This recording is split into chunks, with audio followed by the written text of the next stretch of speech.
I just want to talk about what happened last night. I know everybody's heard about the Twins transferring. Ultimately, I feel it's the best thing for them and the best thing for our program. And like you get to know people and they're part of your team, you just wish them the best moving forward. But I just feel like it was the best decision on that. And I'll leave it at that. I'll answer questions about our team or the game moving forward. Okay. Mark, in terms of how missing two guys who were in the rotation, two physical players, impacts how you go forward. Do you play differently? Do you count on different guys? Obviously, Joel may be a part of that now. Yeah, so Joel's going to play tomorrow. How much, we'll see. Joel's been practicing for about 2 weeks. He's a shadow of himself, but his shadow's pretty good with his length. And, he'll give us, a rim protector. He'll be a great rim protector as when he starts to get healthy. But I'd say Joel's probably 70% of himself, what he was before he's been hurt for the last couple of years. But we're excited about Joel coming back. We're re-energized. I've never had 6 days off. We took 6 days off. We've had great practices since we've come back, and we're excited about what lies ahead. We're ready to start playing well and playing to our ability. Are we different? Yeah, we're a little bit different, but it's an opportunity for people. Like Josh Tomaich hasn't played; he'll be in the rotation tomorrow. Guys came back with really good attitudes. Like Sorrell could have hung his head. He came back. He's really practiced hard. He's going to get an opportunity right away tomorrow. So, we're excited. We've played a really difficult schedule. I think it's the 7th hardest schedule in the country. By the end of the year, we'll have a top 5 schedule because of our league schedule.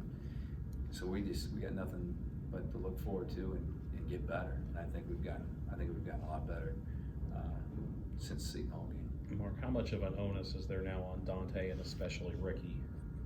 Yeah, Dante, we're really comfortable with. We want to play Dante more. He finished this Illinois game, so we have a lot of confidence in him. He was out there, so I think Ricky gets a little bit better every game. He's doing his role, he's rebounding. He's had a couple really good days of practice for us. So that's big, but I think it really comes down to Josh Tomaich and Joel. Sticks is going to play, but those guys that can play the 5 position. Ricky can actually guard the 5. He did it last year. He guarded even half. He guarded certain guys. So we'll figure it out. We got plenty of players, and it's just playing with confidence and playing to our ability, and that's what we really want to do. And that's my job to get him doing that. Mark, obviously, when Makai and Mikel were here, there was some more depth at the 5, and that allowed Jalen to play more of the 4. With him now assuming a bigger role playing the 5, has that something that is that kind of something you've been prepping him for along the way, or did that kind of start today with a new role for him? He's been playing a lot of 5. Unfortunately, he's been playing more 5 than 4. Because I was subbing Ricky and Dante for each other before, and really doing a 3-headed monster with the Twins and Sticks. So now you still have a 3-headed monster. It's just Joel and Tomaich with Sticks. But Joel and Jalen will play together as the year goes on. Maybe not tomorrow, but as the year goes on, they're going to play together. And we've been practicing that a little bit in practice, not a lot, but I don't know if that lineup will happen tomorrow but when we get into Big Ten play, it might. And we're just trying to get Joel as many reps as we can, so he can get better every day. Do you feel that he's ready to make a contribution defensively just because of how big he is? And after seeing what you saw at Seton Hall on the other end, that he could have a similar effect of just being really disruptive. We're hoping, but his timing's not here yet. So there's guys, not as much, but 2 weeks ago guys were turning and scoring on in the practice, and not being able to do that quite as much now as practice goes on. And he'll have 1 or 2 blocks in practice.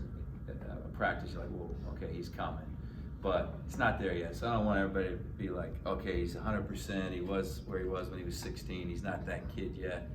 But he's healthy. His left leg doesn't hurt at all, just a little bit of pain in his right, which is normal. He's gone, He worked out every day over Christmas break, and so he's a little bit sore muscle-wise. But then he's gonna be nervous, you know, and all the things that come with it. But he's long, he's big, and he gets rebounds, and he'll affect more shots than he blocks right now. But eventually, hopefully, this season, you know, he gets his timing back. But each day gets a little better, and he's got a good feel defensively. So yeah, that's the hopes moving forward with him. And is it your job make sure he doesn't put too much pressure on himself and try to be the guy he was 3 years ago when he may not be physically? Yeah, he's competitive, so he gets frustrated. Like his timing, he's got really good hands, and right now his hands don't quite look as good because he gets tired and all that kind of stuff. So, but he's ready to play. He's ready to play a few minutes. We took our time with him. Could have probably played him in the Seton Hall game. Didn't think that was fair to him. I think he's more ready now to go out there and probably a 2-minute stint. Hopefully I don't have to call timeout and get him out, put him back in. But the week of finals and this week, since we've been back, has been really good because we've had a lot of practice time. We've gone 2-a-days, you know, and it's really helped a lot of reps for him, getting him ready. In terms of using a smaller lineup, I mean, how important is it to not have the over dribbling or the lack of confidence shooting outside? Well, I got to coach better, and so give Seton Hall some credit. They guarded the heck out of us.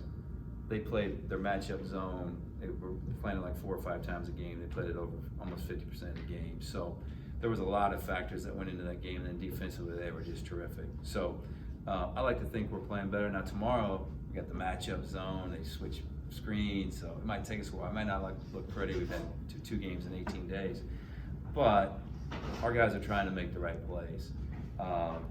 And you know what helps? You make a few shots. That helps a lot. So hopefully we'll start shooting the ball better and playing with more confidence. Mark, with a team like Bryant, obviously smaller school, smaller lineup, but they are a team that only lost to Rutgers by 2, and you know, they might not have the name of a Penn State or Seton Hall, but what do you say to your team to make sure that they're up for this game against maybe what some would perceive as a lesser opponent? Yeah, our guys are ready. I don't know if we're gonna play great. I mean, we've had 2 games in 18 days, but our guys respect Bryant. We've gone through the scout report. They've seen the scores. They've seen what they've done. They know they can get really hot. They know they have really good guards. They run a funky system, right? And so our guys get it. Our guys worked really hard this week. Our guys are excited to play. You know, I think our energy level is going to be really good. I think our attitude is going to be great. And you know, we're 10-2. Played the 7th hardest schedule. We still think we're pretty good, right? And we think we can get a lot better. We haven't played our best basketball yet. In terms of Josh, I mean, You just got to talk. Raising your hand doesn't work. you want to ask a question? Go Sure. ahead. You guys had obviously a long break before the Seton Hall game, and that didn't necessarily turn out the results you want. Did you change anything maybe this time around with a long break, or? Yeah, well, the difference was we didn't have finals, right? And so we had a lot going on. I'm not going to stand there and make excuses. We had a lot going on. It's tough when you have breaks. We got better in every game down in Orlando because we had 3 games in 4 days. We had a little rhythm. Our best basketball was the first half versus Marquette. We haven't been near that since. So, yeah, we did as best we can. We did 2-a-days. We did a lot of shooting. We've done a lot of stuff, a lot of basketball, a lot of talks, you know, a lot of things. So, you know, we'll see. I don't expect us to be great tomorrow. I really don't because of the layoff, but I expect us to be pretty darn good. I expect our attitudes to be good. I think our energies should be great, and we're excited to play. So if you got those things, you know, you might dribble off your knee or you might miss a guy because your communication's not quite there, but I think the rest of the stuff, which is important, will be there tomorrow. In terms of Josh, when he was a sophomore, I think it was, he had some good games. He had some pretty. I remember, I think a Minnesota game, and even the last game of the year against Wisconsin, he got a Played 20 minutes that game. You know, last year it looked like he had no confidence when he came on the court. Yeah. Where is he now? Because we haven't seen him play. You know, is he the confident kid as he was as a sophomore, or is he trying to regain that from what you see in practice? In practice, he's been a confident kid all year. This was his best summer that he's ever had. Got caught up in the numbers game, and he's continued to practice well. I have a lot of confidence in him that he's going to do the right things. He's going to box out. He's going to run the play right. He's going to try to do exactly what the coach says. So therefore, I have a lot of confidence in him. He hadn't played a lot, so we'll see. I mean, he'll be nervous like Joel tomorrow when he gets in. So, but we all have a lot of confidence in Josh, and we hope we get that confident Josh that played his sophomore year that made some big threes for us. He really shot it well in practice. Helps us stretch the defense when he's in at the 5 a little bit. Mark, when you have departures in the middle of a season, is there any concern that can be disruptive elsewhere on the roster, or do you just kind of assume that everybody just kind of absorbs those minutes and just kind of deals with things and moves on? Yeah, kids are resilient. Kids are more resilient than we are as adults, so they move on. There's some guys in that locker room real excited that they're gonna get a chance to play. Joel, Tamai, so